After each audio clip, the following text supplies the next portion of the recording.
예전에는 꿈도 못 꿨던 곳들을 1억으로도 요즘 갈 수 있고요. 예를 들어서 인천 같은 경우 사실 부평이나 미추홀구가 진짜 재개발 재건축이 많아요. 그래서 인천 분들은 이제 부평 조금 무시하고 이러시는데 저는 그렇게 해서 완성된 것들을 봤잖아요. 그러면 또 이제 재개발, 재건축 이런 거 얘기하다 보면 또 항상 나오는 게 또 언론에서 막 분담금이 뭐 엄청 나왔다, 뭐 몇 억이다 막 하는 얘기 듣는 분들도 많고, 그러면 내가 이거 생각했던 것보다 돈이 너무 많이 들어가는데 이런 생각하시는 분들도 있단 말이죠. 이 분담금 이거 뭐 어떻게 봐야 됩니까? 이제 분담금 폭탄이라는 식으로 이제 기사에 나오니까 전체적인 거를 모를 때는 어우 위험해 이런 느낌이 먼저 드는데 이 분담금이 왜 변하는지 그거를 이제 비례율을 보면 알거든요. 이제 비례율이라는 게 기본적으로 여기 재개발 재건축 구역의 사업을 보는 건데 어디든지 수익이 나고 비용을 쓰고 나서 그 나머지가 수익이잖아요. 진짜 수익이잖아요. 근데 거기에 처음 조합원 그 감정평가액을 나누면 그게 이제 비례율이에요. 그러면 비용이 늘어나기 때문에 분담금이 늘어나기도 하고요. 수익이 줄어들어서 분담금이 늘어나기도 해요. 그래서 이거를 미리 예측해 볼 수가 있어요.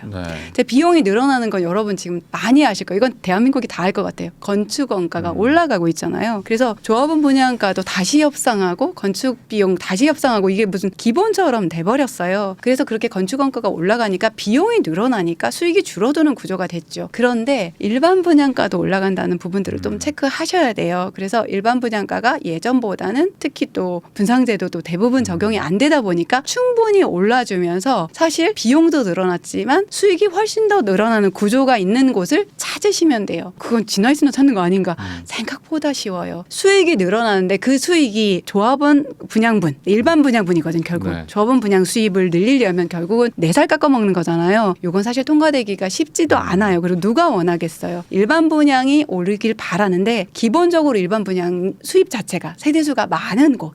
그곳을 언제든지 이건 사실 정답이긴 하거든요. 그래서 일반 분양이 많은지를 체크를 하시고 비용이 늘어나는 게 어쩔 수 없다 하지만 사실 최근 들어서 제가 조금 신경 써서 보는 게 뭐냐면 일반 분양이 원래부터 적었다는 거는 그렇다 치더라도 가치를 높이기 위해서 1:1 재건축하는 부분들은 갑자기 된서리를 맞는 상황이 돼버린 거예요. 이전에는 이렇게까지 아니었는데 갑자기 수입이 하나도 없이 조합원 분양 수입이 전부잖아요. 거기는 올려달라는 대로 올려주지 않으면 사업을 진행할 수 없겠다는 게 결론이거든요. 그래서 여러분이 보실 때 어디 갔을 때 일반 분양 세대수가 나오게 돼 있어요. 그래서 가능하면 일반 분양 세대수가 좀 넉넉한 곳을 보시면 좋겠다.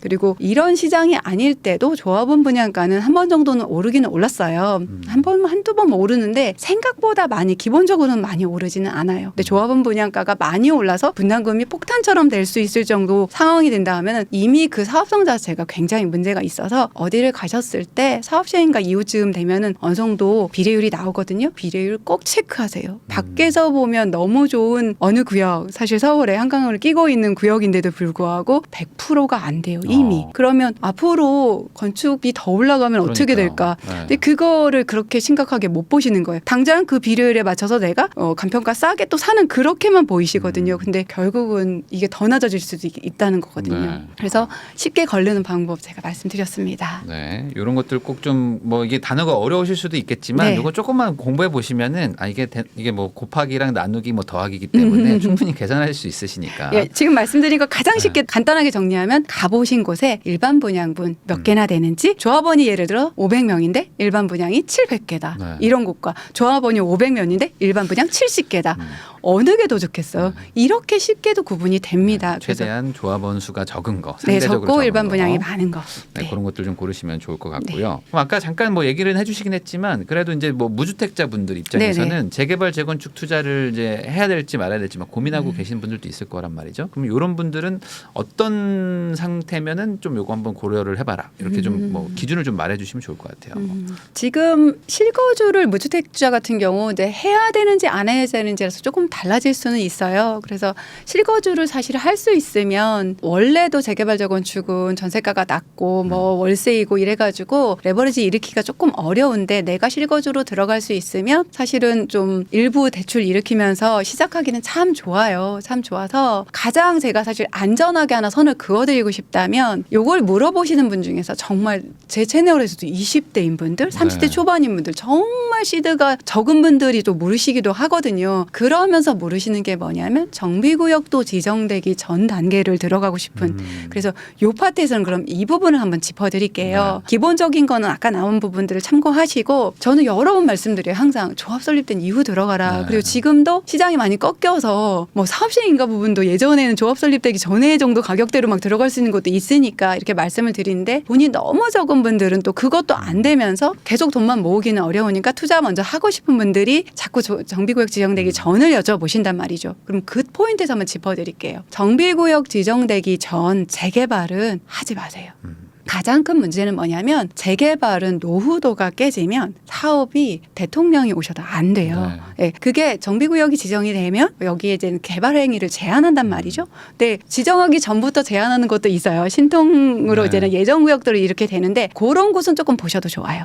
왜냐하면 노후도가 깨질 염려가 없으니까. 그래서 이런 곳들 재개발은 기본적으로 신통도 아니어서 행위 제한이 걸려있지도 않으면서 내가 보기에는 충분히 괜찮겠어. 이거 하나만 갖고 예전에 구역이었다 취소됐어. 이거 하나만 갖고 현재는 노후도가 조금 괜찮네. 조금 아쉬운 게 진행이 더디다가 새 다가구들이 좀 들어오잖아요. 굉장히 위험해요. 최근에 제가 멤버십에서 어느 신통구역을 하나 얘기를 했는데 그걸 보러 갔다가 수강생이 그 앞에 새 빌라를 짓고 있는데 소장님 와 이건 새 빌라라 건물 가격도 나온다고. 여기 하는데 여기 안 하겠어? 이렇게 얘기를 하신 거죠. 그래서 수업 시간에 펼쳐서 노후도 같이 보고 이 소장님만 짓겠습니까? 앞으로 계속 짓잖아요. 그럼 이 구역은 영원히 못하는 수가 나온다. 이런 이야기를 했거든요. 그래서 그런 위험성 말씀드리고 싶고요. 재건축 예정구역 같은 경우는 현재 이제 예정구역으로 사실 재건축은 아니어도 행위 제한을 걸든 안 걸든 302호만 부시고 새로 지을 수는 없잖아요. 네, 그렇죠. 그래서 노후도는 뭐 걱정할 필요는 없어요. 그래서 앞에서도 말씀드렸지만 살기는 좀 괜찮으면서 장기적으로 투자하면서 내가 거주할 수 있는 곳으로 재건축 괜찮고요. 신통 얘기 나왔으니까 말씀드릴게요. 저는 안 된다 하면 거기만 되는 사람들한테는 노다지 아닐까 하는 생각이 솔직히 들어요. 신통구역이 처음에 지정한 곳은 조금 많이 창신승인 같은 곳이 좀 많아서 입 꼭 다물고 있었는데 2차로 지정된 곳들은 괜찮은 곳이 꽤 네. 있잖아요. 실거주 충분히 가능한데 매물이 사실 많지는 않아요. 그렇지만 꼭 팔아야 되는 분들은 시세가 멈춰버렸거든요. 그래서 좋은 가격에 사서 평생 살아야 되는 거 아니에요? 2년만 실거주 하시면 되거든요. 그렇게 하시면서 그 이후에는 새로 놓을 수도 있고 그래서 정말 내 시드가 작고 아니면 좀 아이들 학교나 이런 걸 신경 쓰지 않아도 되는 상태라면은 신통 돌면서 괜찮은 곳 찾아보면 어떨까? 내 직장 출근하기 좋은 곳 이런 곳으로 그런 생각해 봅니다. 그러면은 이제 무주택자분들은 이제 실거주를 할 수 있느냐 없느냐 뭐 이런 걸 가지고 좀 따져보면 좋을 것 같은데 그 1주택을 가지고 계신 분들 네네. 입장에서는 내가 뭐 한 채를 팔아서 무주택 갈 건 아니고 갈아타긴 아니니까 추가로 하나 좀 재개발 재건축 산다. 이거는 이제 뭐 세금부터 좀 이제 뭐 막히는 부분들이 좀 있을 것 같은데 이거 어떻게 좀 봐야 될까요? 지금 일시적 2주택이 3년으로 늘어났다고는 해도 사실 이게 그렇게 딱 그 시점에 흐름 좋아서 내 거는 좋은 가격에 팔고 새 거는 네. 싸게 사고 안 되는 거 아시죠? 그래서 사실 3년이 그래도 거래를 하기는 좀 편안한 시기지 수익을 크게 낼 만한 시기는 아니에요. 네. 그런데 사실 이게 재개발 재건축에만 있는 우리 세무사님도 인정한 내가 1주택이 있는 상태에서 입주권을 사시는 거예요.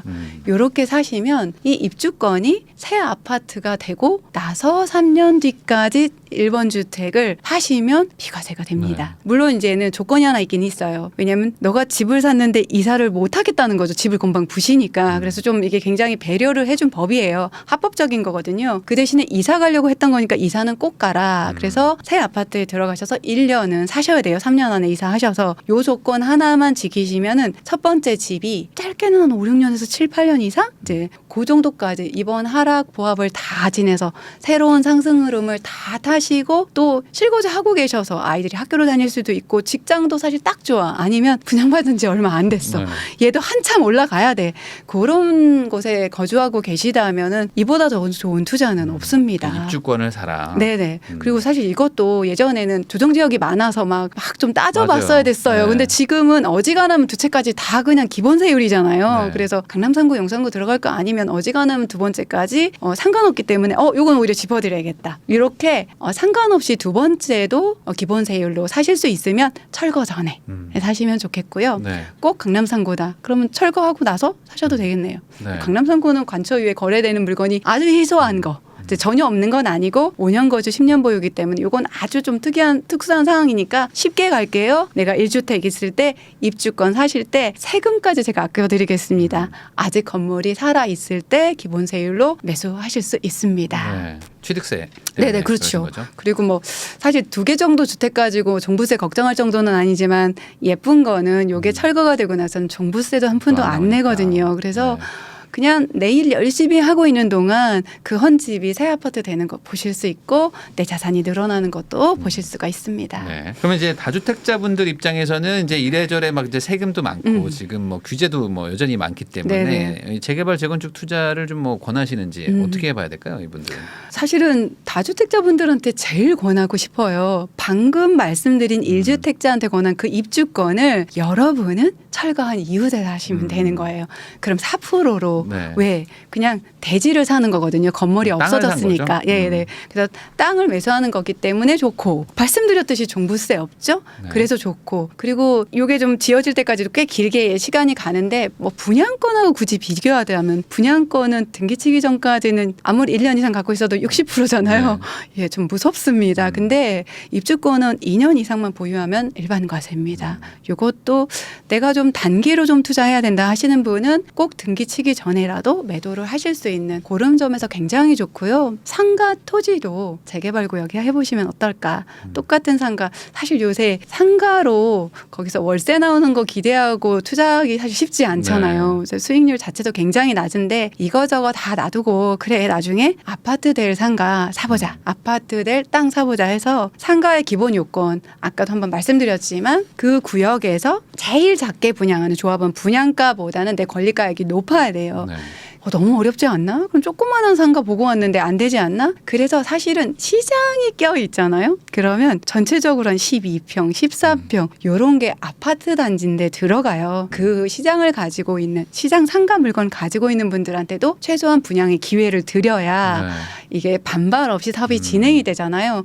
그래서 그런 부분들 당연히 매수 전에 알아보셔야겠죠. 그렇게 꼼꼼하게 체크하시고 매수하시면 사실 상가를 매수하니까 당연히 취득세 4%. 네. 그리고 이게 입주권으로 바뀌어도 사실은 말씀드렸듯이 이게 종부세 개수로는 카운팅이 되지만 실질적으로 세금 보유하고 있는 동안 세금적인 부담 없습니다. 그래서 요것도 이제 체크하시면 좋고요. 토지 같은 경우는 각 시도별 조례에 따라서 어느 정도 규모 이상을 매수해야 주택을 받는지는 좀 달라요. 서울시 기준으로 이제 90제곱미터인데 요거는 시도마다 좀 체크해 보시고 항상 제가 말씀드리잖아요.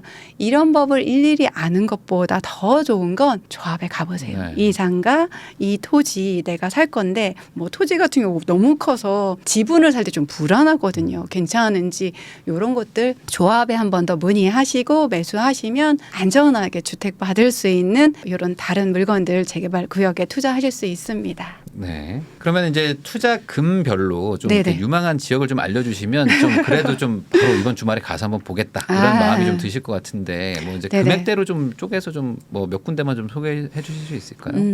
그 가지고 있는 투자금 문의하면 1억 얘기 많이 하시는데 1억은 사실 인서울로 하기는 사실은 솔직히 말씀드리면 어려워요. 이게 가능하다고 말씀드리는 거는 그건 거짓말인 것 같아요. 그렇지만 예전에는 꿈도 못 꿨던 곳들을 1억으로도 요즘 갈 수 있고요. 예를 들어서 인천 같은 경우 사실 부평이나 미추홀구가 진짜 재개발 재건축이 많아요. 그래서 인천 분들은 이제 부평 조금 무시하고 이러시는데 저는 그렇게 해서 완성된 것들을 봤잖아요. 이렇게 이전에는 아니지만 다시 좋아질 곳들. 그래서 꼼꼼히 임장을 조금 해보시면 그리고 지금 부평 같은 경우 상국역 인근에 입주가 엄청나게 있어서 사실 전체 가격을 다 누르고 있어요. 물론 인천 자체가 공급이 많은 것도 있어요. 그래서 요럴 때 조금 임장 가시면서 내 투자금에 맞는 좀 좋은 지역 있는지 그리고 요즘 좀 한산하니까 임장 가셔도 소장님한테 좀 브리핑도 잘 받으실 수 있거든요. 그래서 요 인천 정도 괜찮고 지방에서도 광역시인데 깜짝 놀랐어요. 1억대 이제 1억보단 더 들긴 해요. 네. 근데 지방 같은 경우 워낙 간평가가 5천, 6천짜리도 있어요. 무허가 주택도 아닌데 이제 그런 상태에서 프리미엄이 1억대면은 굉장히 저렴하게 사실 전체도 1억 선에서 그게 관처 앞두고 있는 입지도 나쁘지 않아요. 네. 전체적으로 다 개발될 그런 곳이거든요. 그래서 지방 분들이 서울 얘기만 한다 서운해하지 마시고 광역시급이면은 좀 입지 좋은 곳 아니면은 내 금액이 되는 곳 간단하게 매물 나온 거 보시면은 어느 정도 금액으로 갈 수 있구나 한번 보시고 실질적으로 가보세요. 재개발 같은 경우는 물건이 여전히 지금 매물 쌓였다 몇백 개씩 재개발 재건축은 해당 안 돼요. 그리고 네이버에 안 올리는 물건들이 있어요. 네. 그래서 실질적으로 투자할 마음이 있으신 분들은 꼭 임상 가셔서 매물을 1대1로 만나보셨으면 좋겠고요. 조금 더 돈이 있다고 해서 한 4억, 5억? 뭐 요 정도대로 이제 보면은 사실 제가 이문희견 노타운을 사실 작년부터 계속 지켜보던데 일반 분양이 잘 되면서 네. 빠르게 가격 회복이 그냥 단계별로 탁탁탁탁 됐어요. 그래서 얼마 전까지 5억 선으로도 충분히 들어갔었는데 지금은 5구 정도? 근데 뭐 대표님도 그렇게 생각하실 것 같은데 서울 경기는 5구도 충분히 좋아요. 네. 그래서 지금 이문희경에서 사실 제일 좋은 게 이문 4구역인데 일반 분양 다 끝났고 여기 남았고 여기는 아직 사업 시행가 단계여서 프리미엄도 좀 낮고 여기 정도 물건 좀 보시면 괜찮을 것 같고요. 사실 강남 상구인데 저 아랫단에 있다고 해서 조금 시세가 조금 많이 저렴한 거여마천 뉴타운 같은 경우가 여기가 강남 상구이기 때문에 관리처분 앞두고 네. 다시 한번 세일이 있을 만한 구역이 거기에 있습니다. 네. 그래서 내년 봄쯤에 마천 사구역 관처 예상하고 있는데 물건이 많지는 않아요. 한번 임장 가보세요. 그리고 닥치면은 진짜 못 가져가겠다 하는 물건들이 우르르 나올 수 있으니까 참고하시면 좋겠습니다. 네. 대신에 여기는 기억하세요. 매수하시면 등기까지 가져가셔야 됩니다. 네. 그래서 세일 들어가는 거고 얘가 아니더라도 양 옆에고요. 조합 설립 정도 됐는데 요게 눌릴 때 같이 눌려요. 그거 참고하셔서 간 김에 옆에 구역까지 같이 보시면 어떨까 싶습니다. 그리고 여기는 아직 관처가 남아 있으니까 그동안 시장 회복되면서 시세가 올라갈 것도 보고 한번 팔고 나올 수도 있지 않을까. 네. 그리고 제가 안전마진 구하면서 구로는 은평구지만 DMC역 인근이어서 굉장히 나쁘지 않은데 좀 수색 증상 같은 경우가 제가 계산해 보면 안전마진이 꽤 잘 나와요. 네. 그러니까 여러분 여기 몇 개 안 남았어요. 다 완성됐잖아요. 보통 그러면 남은 구역이 가격을 제대로 좀 받는 편인데 지금 시장 분위기 때문에 그런지 좀 한번 임장 한번 가보시면 좋을 것 같아요. 네. 그리고 좀 이 채널 보시는 분들 돈 좀 있으셔서 나는 한 10억 가까이 있다 하시면 노량진 뉴타운이 제가 최근에 보니까 8억대에서 10억대 뭐 초반까지 이렇게 있는데 재미있는 게 여러분 기억하기 쉬우라고 말씀드릴게요. 1357 이렇게 홀수가 사업 시행가 났고요. 네. 2468이 관처가 났습니다. 그리고 전반적으로 같이 쫙 완성이 될 것 같아요. 그래서 예전의 이미지 수산시장 있고 아우 고시촌 거기 막 이런 이미지를 아직도 갖고 계시지만 완성되면은 기겁을 할 거예요. 그렇죠. 거기가 또 하이엔드 브랜드가 많이 들어가요. 이제 그래서 여기도 바로 앞이기도 그럼요. 하고. 네. 사실 YBD, CBD 네. 또 진짜 저기 강남까지도 사실 굉장히 괜찮은데 생각보다 계속 대접을 못 받는 완성돼서 들어와야 될 것 같아요. 네. 생각보다요 일반인들은 펜스 치고도 잘 모르고 올라가기 시작하면 그리고 일반 분양할 때쯤에 정신 차리거든요. 프랭카드 수십 번 걸렸다 내려도 잘 몰라요. 실질적으로. 네. 하긴 예전에 그 청량리도 약간 그런 느낌이었었지 않습니까? 맞아요, 좀 사람들이 맞아요. 뭐 그렇게 무시하다가 지금은 또 이제 뭐 건물 올라가니까 네. 또 사람들이 또 다시 평가하기도 하고. 서울에 오래 사는 분들도 한 번 가시고 기절하시잖아요. 그러니까요. 네. 그러니까 이게 나중에 미래의 모습을 미리 상상을 해보셔야 되는 거지. 지금의 모습을 생각하시면 사실 재개발 재건축 투자는 조금 맞아요. 네, 동대문은 안 지금보다도 훨씬 더 좋아질 거예요. 네. 특히 그렇게 주목할 만한 대장이 있는 거는 굉장히 재개발 재건축에서는 후재입니다. 네. 그 대장이 늘 천장을 열어줄 거기 때문에 주르륵 따라갈 거거든요. 네. 네. 네, 그런 것들까지 고려해 주시면 지금 진할스님이 여러 지역들을 말씀해 주셨으니까 한번 거기부터 시작을 해가지고 한번 공부해 보시면 좋을 것 같습니다.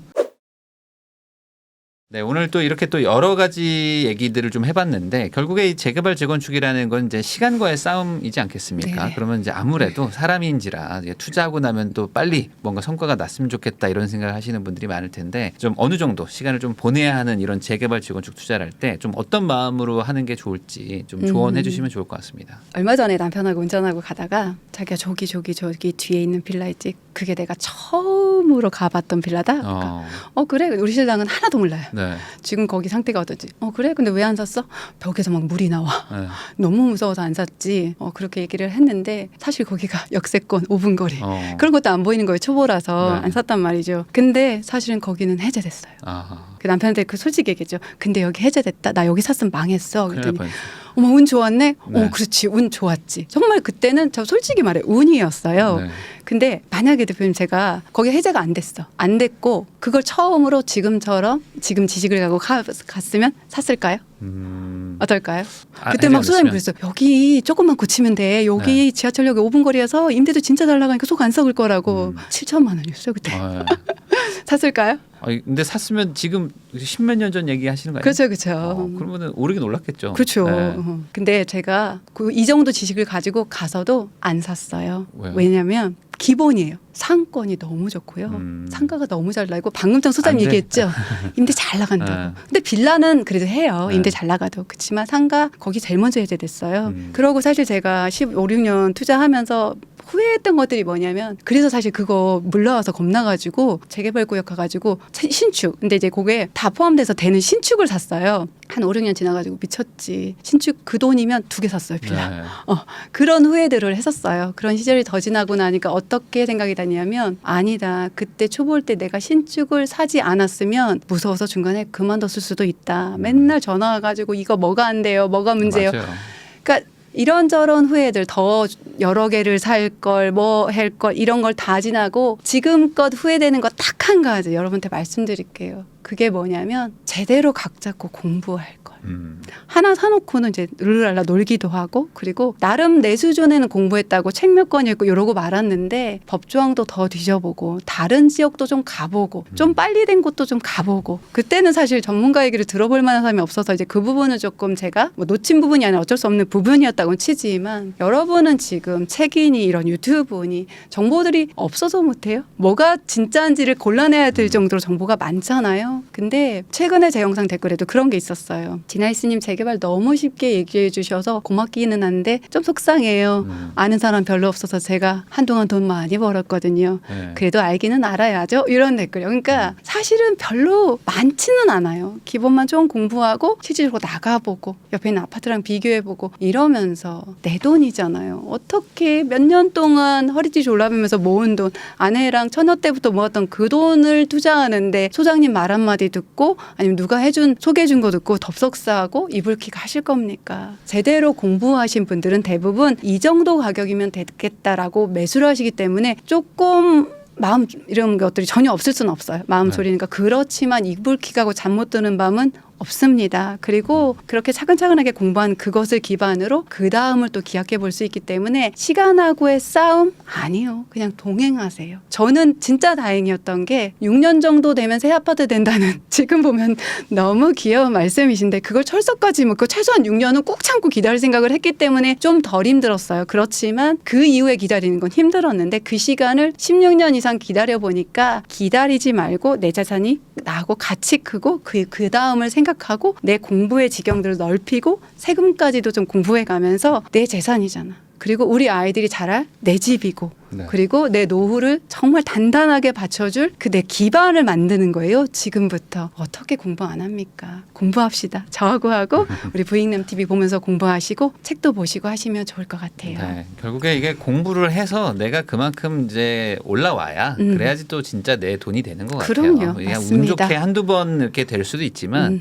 그런 걸 바라는 거를 이제 마음을 좀 버리시고 내 실력을 쌓자. 맞습니다. 이렇게 생각을 하시는 게 길게 가는 길이지 않을까라고 생각을 해봅니다. 지금까지 재개발 재건축 투자 전문가이신 진아이스님과 같이 뭐 이제 앞으로 어디를 좀 투자를 해야 될지 그리고 이제 재개발 재건축을 좀 어떻게 바라봐야 될지 이야기를 해보는 시간을 가져봤는데요. 시청해주시는 분들께 많은 도움이 됐을 거라고 저도 생각을 하고 다시 한번 또 시청해주셔서 감사하다는 말씀도 전합니다. 저도 이제 진아이스님과 인사 나누면서 영상 마무리하도록 하겠습니다. 오늘 나와주셔서 감사드립니다. 감사합니다.